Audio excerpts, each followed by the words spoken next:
Hello and welcome to my Module 2 reflection video.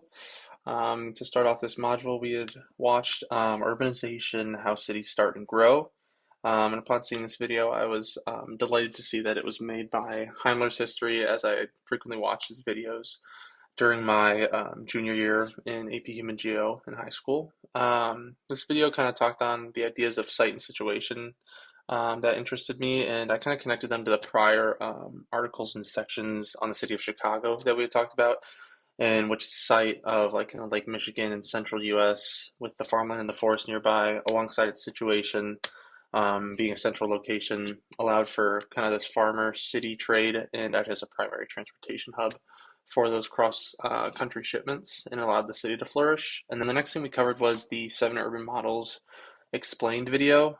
This kind of covers the development and improvement of models over time. And it was interesting how each model related closely to development at the time. So with the Burgess one, it was 20 Chicago, a newer city. With Hoyt, it was the streetcars and trains as transportation corridors and routes. And then multiple nuclei with automobiles and highways. And then Galactic as urban sprawl and car transportation. It kind of prompted me to think like what would be next, or like the mainstream model for urban development, and then what would it be modeled after in terms of technology or something like that. The next video was how our cities organized. Something small that interested me was the description of the same model as the last video. That was the Burgess model, but this was titled as the concentric zone. So I wondered if it was adjusted to kind of closer describe that goal or idea, which this concept of kind of changing the name we had talked about last module with the Man Who Created London article. So it was interesting talking about Abercrombie. And then when viewing it, I feel like it was similar to the other as it discusses urban sprawl and suburbanization. And it prompted me to think about how these modern cities can both support and combat this concern with their infrastructure and public transportation options, and how that adjustment can kind of decrease the urban sprawl and prioritize the city members through intentional like inner and outer city development. Next was the introduction from Fishman on urban utopias. This section kind of talked about Howard, Wright, and Le Corbusier with their designs of ideal cities, and it talks about the quote, the transformation of the physical environment is the outward sign of an inner transformation in the social structure. It was kind of impactful as I felt it connected to our past readings and discussions, and highlights the importance of systems and connections within those cities, and it reminded me of when we were tasked to kind of think and reflect about what had popped into our head. And I feel like me, alongside other people, kind of thought of those like physical buildings as opposed to the interactions that make things like that possible. And then the disagreement and opinion between Frank Lloyd Wright and then Le Corbusier on existing city development was interesting, in which Wright felt that existing cities were too densely populated, and then Corbusier had thought the opposite, and he sought to increase density. So I thought that was interesting.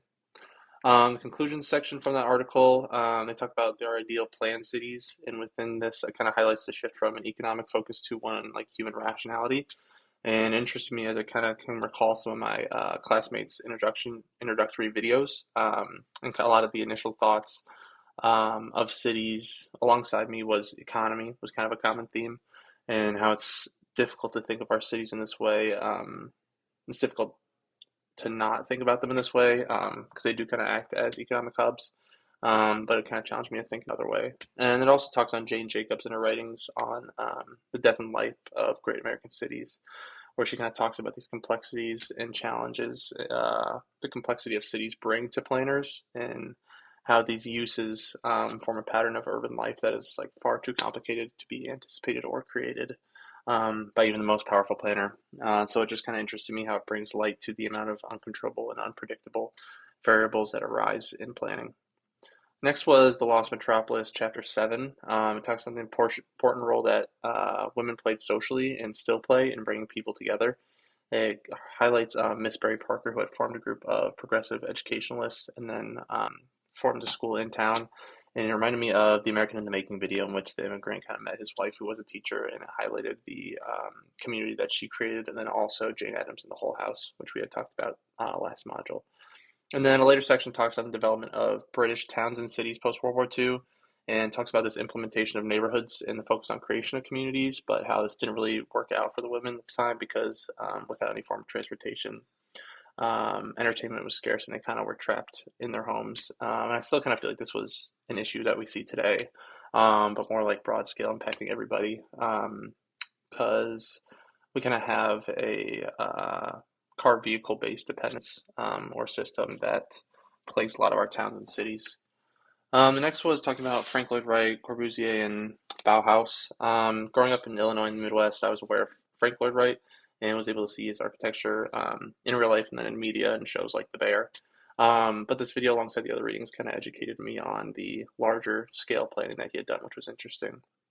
And then it was interesting to see the conflicts between Corbusier's towers in the park and then Frank Lloyd Wright's Broadacre City, how it was kind of like dispersed versus condensed.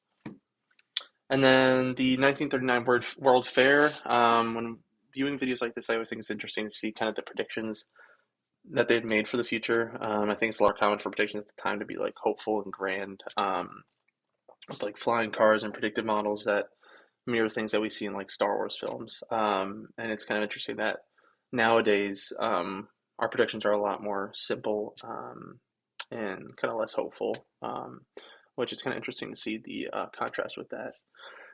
And then for the General Motors exhibit video, seeing this alongside the other techs that talk on their cars and the recent developments at the time, it kind of reminded me of our current relationship with AI. Kind of in the prior video, the narrator mentioned the car-dependent cities that Wright and Corbusier had designed, and mentioned that it like might not be optimal looking back at it, but because the car was so new that they wanted to design around it. And so I thought this was kind of similar to our focus on AI and its integration into like all parts of our lives right now, and how we could be potentially ignoring its concerns due to like an excitement of a new resource or technology. And then remembering Jane Jacobs was the video. An idea that I felt that she kind of covered or touched on was common spaces and its integration in our city systems, which is an idea I still feel is relevant today. Though I think it's more now impacted by technology opposed to city building. But I think that was a part of this video that was really impactful to me. And I think common spaces should be more prioritized today in our cities. And then how planners can refocus their thinking to incorporate the future into plans. It was interesting as I talked about a point that I had thought of when reading the previous article, talking about unpredictability and planning, but it offered an interesting strategy to counteract it with that futures literacy, and I was interested on how this would be implemented into planning and how it'd be integrated into like different systems, such as like my major. And then the 2026 trend report, I was really interested in this because it kind of connected to my interests, especially in topics of environmental deregulation, AI, campaigns, and use. As I kind of done smaller projects and then a larger sustained project on AI and its integration into daily and educational environments. So it gave me just more information on that, which was really interesting. And then for my additional things, I had talked about the kind of problem a city is. Jane Jacobs explains the shift to a statistical analysis due to Corbusier's expansion plans, stating that thus arose the supposed feasibility of large-scale relocation of the citizens. In the form of statistics, these citizens were no longer components of any unit except the family and could be dealt with intellectually like grains of sand or electrons or billiard balls. I thought this was interesting to kind of talk about how we had spoken on it earlier about kind of this like datafication of people within a city.